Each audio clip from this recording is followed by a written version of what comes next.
Hey y'all, Jim Pankey here. Here I am. So today I want to cover a little bit of this Teardrop Backup, and it's on 2 strings most of the time, and I'm going to give you the pattern that I'm doing, and then but you can do any number of things. This is a backup technique that we use for slower songs, and so what are you going to do when we play those slower tunes? Well, this is a perfect thing to do, and generally you're not going to be stepping on somebody else's backup fills or anything like that, and so and you know, you're not going to be playing the melody, so it's going to fit well with the vocals. I find it really hard to sing and do this, but I got through it, so if I can sing and get through it, I bet you can too. So let me show you the pattern that I'm doing. Now, previously the chord shapes we used were, you know, our F shape and our D shape. Well, this one we're using our bar shape, but I'm just playing I'm at the 12th fret for my G, and I use my 2 middle fingers, my middle and ring finger right there. But you could use your index like that if you wanted to. That's okay. I just like that. Gives me my pinky. I get to work my pinky a little bit, and it sets me up to get to different chord shapes if I need to. So that's totally up to you. And at this point, you know, we're getting pretty close to the end of beginning Bluegrass Banjo Backup, and I'll do another video with a couple other things that, you know, we need to talk about. But really, you know, this is pretty close to the end. Anything beyond this is well, we just consider it more advanced. And you know, I don't play a lot of advanced backup when I'm playing with a group. Most of the time what I do is fairly simple, because simple works. So let me show you this pattern, and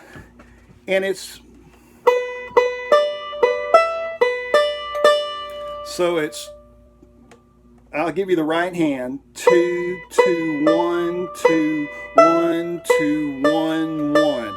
So I'm using my thumb twice in a row, and I know you've been told you don't use your thumb twice in a row and you don't use your finger twice in a row, but this slow backup, well, it's slow enough that you can do that. So, and we're gonna do it. So it's thumb, thumb, middle, thumb, middle, thumb, middle, middle. And now watch my pinky. Pinky down, pinky up.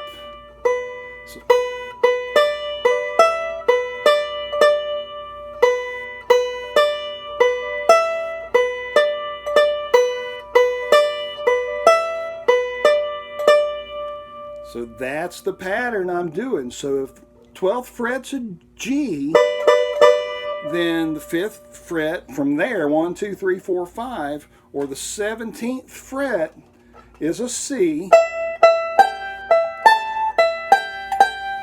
and then 18 and 19, or 7 frets from the 12th, is a D. Because in my little brain, I generally don't start, I think up to 12 and then I start over again. So because everything after 12 is the same. So 12, same notes, just an octave higher. So I'm generally not counting 12, 13, 14, 15, 16, 17. I'm counting 1, 2, 3, 4, 5. It's the same. And so and that may or may not help you. But if you'll remember that this note and that note are the same, just an octave apart, it may help you keep track of where you are way up the neck here in this, way up here in the stratosphere. So the pattern that I'm doing,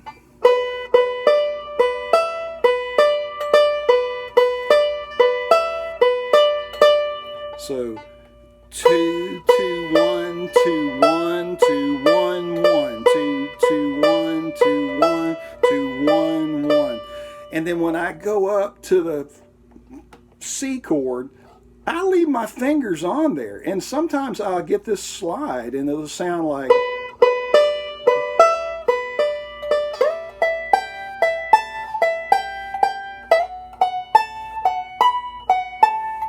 I just slide and I leave my fingers down. And so they're going to get a workout if your fingers are a little sore or they're still kind of new and you're still developing some calluses. You're not practicing enough if you're here and you've not developed your calluses. But they will get a little sore, and you'll get some dents. See those dents just from me doing that here. So that's, you got to hold those down. Now the other thing that I want to talk about is, so when you travel up the neck like this, when you travel up the neck, notice where my right hand is. It's up here near the neck, and you'll hear people talk about X position and Y position. And I don't know if I really think in those terms, but I know that as this hand comes up the neck, this hand follows it. So they work like that. It's kind of a natural motion. The hands come together. So as this hand comes up, then this hand is going to be up here too. And it makes the notes ring a little longer, a little clearer. Well, listen to the difference. And maybe you can hear the difference over YouTube here. But if I play down here near the bridge, and then I play up,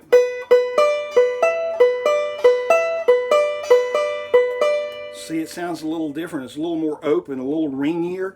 So experiment where that hand, where it sounds the best when you put your hand up there, and you get to decide that. I can't say, well, you'll need to measure 2 inches back from here, and that's where you'll need to rest your hand, or I can't tell you that. Your banjo is different from my banjo, and your ears are different and your hands are different. So what works for you is going to be what works. So you find that spot that you like the sound of it. And if you like this sound down here close to the bridge,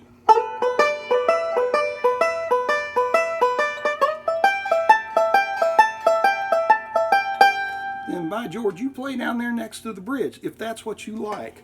So let's look at this with Precious Memories.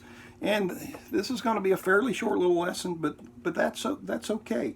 And let me show you this, and then I've got something else to show you. But let's get through Precious Memories here, and then we'll come back and talk about one other thing. So for Precious Memories, and we'll just do a verse. Precious memories.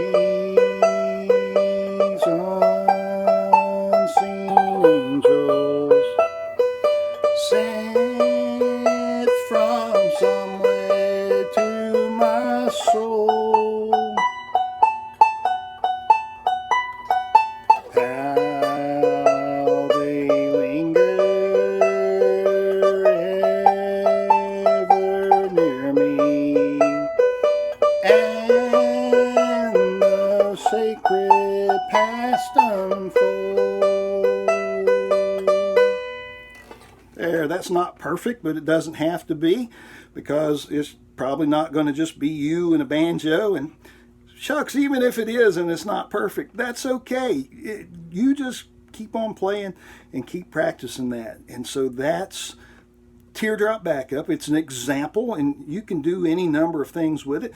And I'm just using that bar position, or you can do it like that.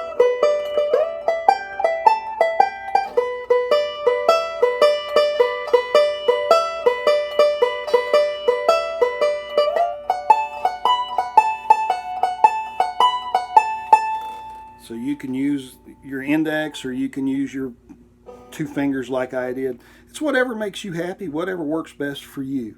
And so I'll be right back. Hey, so I wanted to show y'all something, and it's something I've known about for a long time, and it's something that might help you. I have subscribed to the Banjo newsletter, and it's a print publication. It comes out every month, but I've subscribed to them since 1981. They've been in business since 1974, and so I ordered all the back copies and everything. But this is the Banjo newsletter, and it's got articles and interviews and tabs, and lots of print, and there's some tabs that you can work on, and all the advertisements in it are geared toward banjo players.